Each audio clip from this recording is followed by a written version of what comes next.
בוקר טוב חברים יקרים, כאן אורים חברת סמיקום. שימו לב, אנחנו נמצאים כרגע באומזול אופקים. הגעתי היום עם המשאית שלי להראות את הגרונג פנדל החדש הניתן של וורקס. שימו לב, תעשה סיבוב על המסור, תראה לנו אותו מכל הצדדים, מכל הכיוונים. מה שמיוחד במסור הזה שהוא מאוד קומפקטי, אוקיי? הוא יודע לתת לנו 45, חיתוך של 45 משני הצדדים.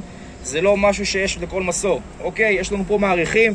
אם אנחנו עושים קרש יותר ארוך, הדבר הזה יכול לתמוך בנו.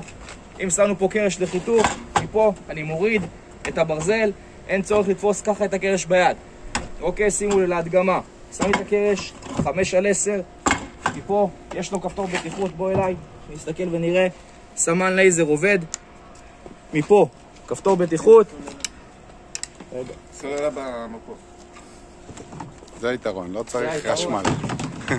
מפה, אוקיי, 5/10 מוכן, כפתור בטיחות מפה.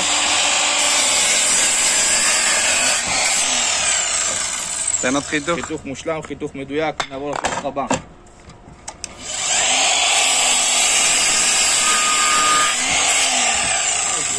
אומזול אופקים, שווה להגיע.